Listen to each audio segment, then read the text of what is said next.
ક્યારેક વ્યક્તિનો સમય સારો હોય છે તો ક્યારેક ખરાબ. કહેવાય છે કે જો સમય સારો હોય તો વ્યક્તિ માટીને અડે તો પણ તે સોનું બની જાય છે, અને જો સમય ખરાબ હોય તો ઊંટ પર બેઠેલા વ્યક્તિને પણ કૂતરો કરડે છે. સમય ક્યારેય સરખો હોતો નથી. મુશ્કેલ સમયમાંથી પસાર થવામાં સમય લાગે છે. વ્યક્તિના જીવનમાં જ્યારે સારો સમય આવવાનો હોય છે તો ભગવાન તેને અવશ્ય સંકેત આપે છે. દરેક વ્યક્તિ પોતાના જીવનમાં સારા સમયની રાહ જોતો હોય છે, જેથી તેની પ્રગતિ થાય. સુખી જીવન જીવો. ભાગ્ય એવી રીતે રહે કે દરેક કાર્ય સફળ બને. ધનની કમી ન હોવી જોઈએ. જ્યારે સારો સમય આવવાનો હોય અથવા તો નસીબ તમારા પર મહેરબાન થવાનું હોય ત્યારે તમને પહેલાંથી જ કેટલાક અમુક સંકેતો મળવા લાગે છે. જ્યારે સારો સમય આવે છે ત્યારે નસીબ સૂર્યની જેમ ચમકે છે અને વ્યક્તિને જીવનની બધી ખુશીઓ મળે છે. તો ચાલો આપણે આ વિડીયોમાં જોઈએ કે સારો સમય આવતા પહેલાં માણસને ક્યાં શુભ સંકેત મળે છે. તો પહેલું, ઘરની બહાર નીકળતી વખતે સફેદ કબૂતરનું જોવું એ શુભ ગણાય છે. બીજું, જો સ્ત્રીઓના ડાબા હાથમાં અને પુરુષોના જમણા હાથમાં અચાનક ખંજવાળ શરૂ થઈ જાય છે તો તે ખૂબ શુભ માનવામાં આવે છે. આનો અર્થ એ છે કે તમને કોઈપણ સમયે આર્થિક કે પૈસાનો લાભ થઈ શકે છે. ત્રીજું, 3 ગરોળીનું જોવું એકસાથે. જો તમને ઘરમાં અચાનક કોઈ જગ્યાએ 3 ગરોળી જોવા મળે તો તે શુભ ગણાય છે. જો આ ગરોળીઓ એકબીજાનો પીછો કરતી જોવા મળે છે તો ઘરમાં પ્રગતિ થવાનો સંકેત છે. ચોથું, ગાય ઘરની સામે પોદળો કે સાણ કરે તો. જો ગાય ઘરની સામે પોદળો કરે અથવા તો ભાંભરે તો તે ઘરમાં સુખ સમૃદ્ધિ વધવાના સંકેત છે. આવી સ્થિતિમાં વ્યક્તિને સારા પૈસા મળે છે. શુભ ફળ વધારવા માટે ગાયને રોટલી ખવડાવો. પાંચમું, માણસને સપનામાં ભગવાનના દર્શન, ખજાનો, વૃક્ષ જેવી હરિયાળીઓ જોવા મળવી તો એ શુભ ગણાય છે. છઠ્ઠું, જો તમને ઘરમાં કોઈ જગ્યાએ અથવા તો દરવાજે સમૂહમાં કાળી કીડીઓનું જોવું તો તે માતા લક્ષ્મીની કૃપા તમારા પણ બની રહેવાની છે એવો સ્પષ્ટ સંકેત છે. તેમજ અટકેલું કાર્ય સંપન્ન થવાનો સંકેત છે. તો આવી સ્થિતિમાં કીડીઓને લોટમાં ખાંડ ભેળવીને આપો. સાતમું, પુરુષોના જમણા હાથ કે જમણી આંખનું ધ્રુજવું એ શુભ સંકેત ગણવામાં આવે છે. તેમજ સ્ત્રીઓનું ડાબા હાથનું ધ્રુજવું એ શુભ ગણવામાં આવે છે. આઠમું, ઘરની બહાર નીકળતા સમયે કોઈ પક્ષી આવીને બેસી જાય અને પાંખો હલાવ્યા વગર બેસી રહે તો તે તમારી મનોકામના પૂરી થવાનો એક સંકેત છે. નવમું, સિંહ આવે તો તેને અશુભ સંકેત માનવામાં આવે છે, પરંતુ તેમાં શુભ સંકેત પણ છુપાયેલો હોય છે. જ્યોતિષશાસ્ત્ર અનુસાર જો સવારે નાસ્તો કરતી વખતે સિંહ આવે તો તેને શુભ માનવામાં આવે છે. 10મું, સવારમાં જ્યારે તમે કોઈ કામ માટે તૈયાર થઈ રહ્યા હો અને ઘરમાં કરોળિયાના જાળા દેખાય તો તે તમારા કામમાં સફળતાનો સંકેત આવે છે.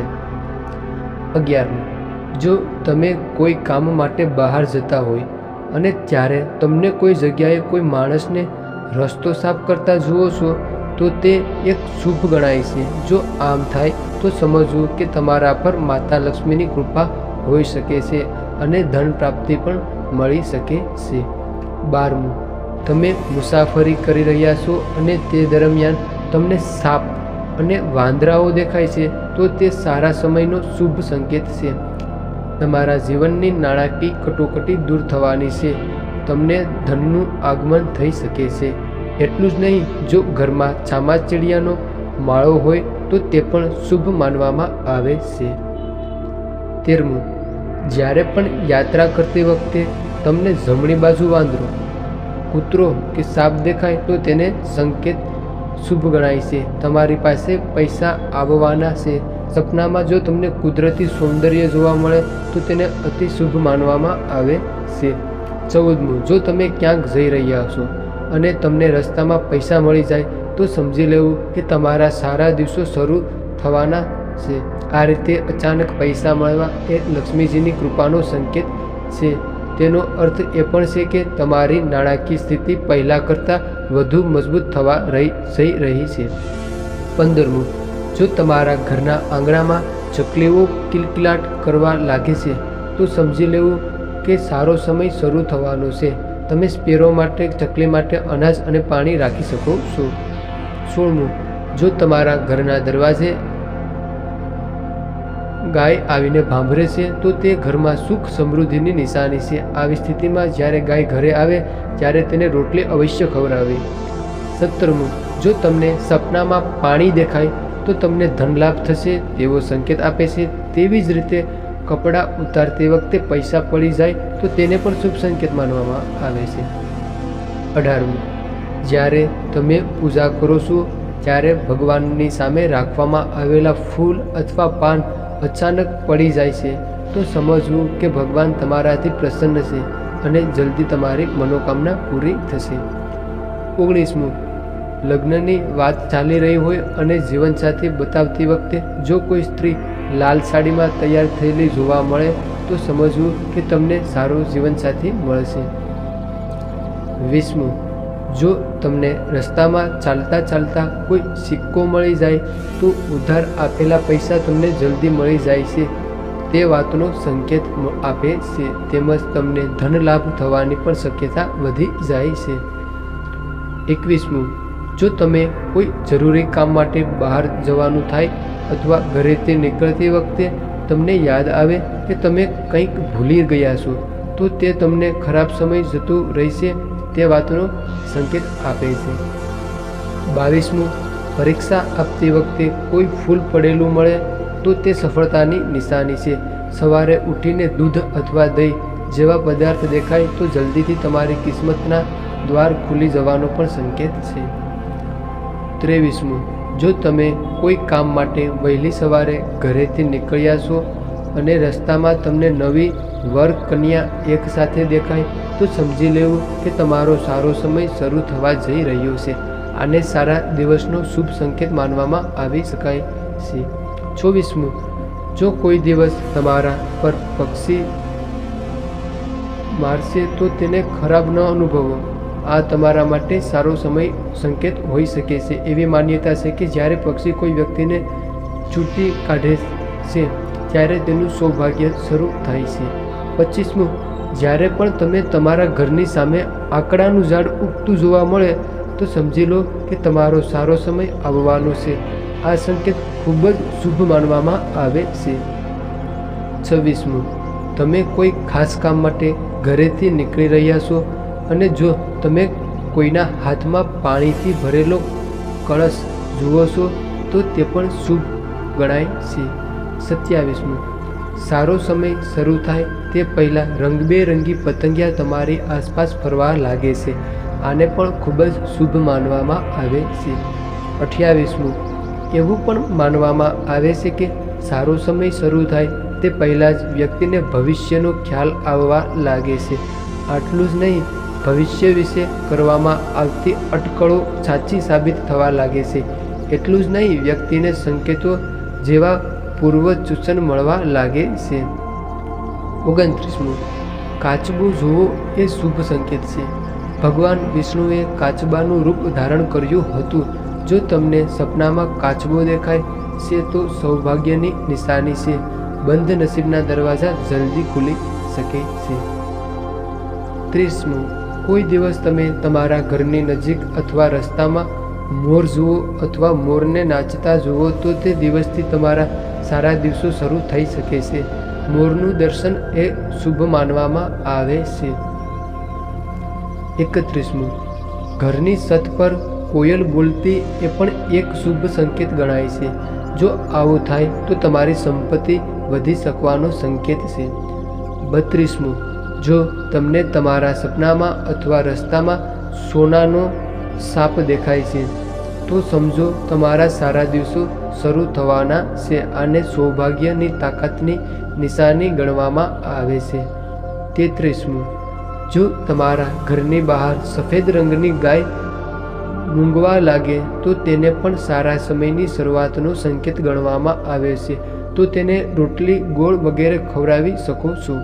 34મું, જ્યોતિષશાસ્ત્ર અનુસાર વ્યક્તિનો સારો સમય શરૂ થતાં પહેલાં તેને અનેક પ્રકારના સંકેતો મળે છે. આમાં સૌથી મોટી નિશાની એ છે કે વ્યક્તિના સારા સપના આવવા લાગે છે. સપનામાં વ્યક્તિ ભગવાનના દર્શન, ખજાનો, વૃક્ષો, છોડ, હરિયાળી વગેરે વસ્તુઓ જોવા લાગે છે. જો તમારી સાથે પણ આવું થાય છે તો સમજી લો કે જલ્દી દેવી લક્ષ્મી તમારા પર મહેરબાન થવાના છે. 35. એક માન્યતા એવી પણ છે કે સારો સમય આવે તે પહેલાં ઘરના ઝાડ છોડ લીલાછમ થઈ જાય છે. કહેવાય છે કે ખાસ કરીને તુલસીનો છોડ ખૂબ જ સુંદર અને લીલો થવા લાગે છે. સાથે જ ઘરમાં વાવેલા કેળાનું ઝાડ પણ આકર્ષક લાગે છે. આને ઘરમાં શુભ સમય આવવાનો સંકેત પણ ગણી શકાય છે. 36. જો તમને સવારે ઉઠતાની સાથે જ પૂજાના નાળિયેરની ઝલક જોવા મળે છે તો તેનો અર્થ એ છે કે તમારા પર દેવી લક્ષ્મીની કૃપા થવા જઈ રહી છે. 37. જો તમે કોઈ મહત્વપૂર્ણ કામ કરવા માટે ઘરની બહાર નીકળી રહ્યા હોય અને કોઈ વ્યક્તિના હાથમાં પાણીથી ભરેલું વાસણ દેખાય તો તે સમૃદ્ધિનો સંકેત છે. 38. જો તમે કોઈ મહત્વપૂર્ણ પ્રવાસ પર જવાના છો અને ઘરની બહાર નીકળતા જ તમને યાદ આવે છે કે તમે કેટલીક વસ્તુઓ ભૂલી રહ્યા છો તો તે ખરાબ સમયને ટાળવાનો સંકેત માનવામાં આવે છે. 39. જો પૂજા દરમિયાન ભગવાનની મૂર્તિ પર જે ફૂલ મૂકવામાં આવે છે, ફૂલ અથવા તો પાન જે મૂકેલું હોય છે તે તમારી સામે પડે તો તેને ખૂબ શુભ માનવામાં આવે છે અને તમારી મનોકામના પૂર્ણ થશે એવી સંકેત ગણાય છે. 40. જોબ ઇન્ટરવ્યૂ આપતી વખતે જો તમને ગાય કે નાળિયેર દેખાય તો તેને શુભ ગણવામાં આવે છે. 41. સપનામાં ખજાનાનું જોવું એ પણ અત્યંત શુભ માનવામાં આવે છે. 42. પુરુષોનું જમણી આંખનું ફરકવું એ પણ શુભ ગણાય છે. કહેવાય છે કે જ્યારે વ્યક્તિનો સારો સમય શરૂ થવાનો હોય છે ત્યારે તે ઉત્સાહિત થઈ જાય છે, વ્યક્તિને ખુશ થવા લાગે છે, વ્યક્તિની અંદર ઉર્જા અને ખુશીની લાગણીઓ શરૂ થાય છે, જે વ્યક્તિ માટે સારા સમયનું સૂચક છે. સારા સમયનો સંકેત હોય કે ખરાબ સમયનો સંકેત, બંનેના સંકેતો તમને પહેલાંથી જ ખબર પડી જાય છે. આ સંકેતોનો આપણે સમજી નથી શકતા કેમ કે આપણને તે વસ્તુની જાણકારી જ નથી હોતી. જીવનમાં આપણને આગળ વધવા માટે ઘણી તકો મળે છે, પરંતુ નિર્ણય અને નાસમજના કારણે આપણા હાથમાંથી તે તક જતી રહે છે. આજે આપણે આ વિડીયોમાં કેટલાક એવા સારા સમયના સંકેતો વિશે જોયું કે જેને જાણ્યા પછી તમને જરૂરથી ખબર પડશે કે તમારો સારો સમય આવી રહ્યો છે અને તમને કોઈ સારી એવી તક મળવાની તૈયારીમાં છે. તો આ વિડીયોનો અંત કરતાં હવે જે કોઈ મિત્રો આ વિડીયો વિશે કંઈક કહેવા માગતા હો તો વિડીયોની કોમેન્ટ બોક્સમાં અવશ્ય બતાવતા જજો. તો તમામ મિત્રોના મનમાં પોતાની કુળદેવી માતાનું નામ સ્મરણ કરી અને જો તમને સારું લાગે તો વિડીયોની કોમેન્ટ બોક્સમાં પોતાની કુળદેવી માતાનું નામ અવશ્ય લખતા જજો.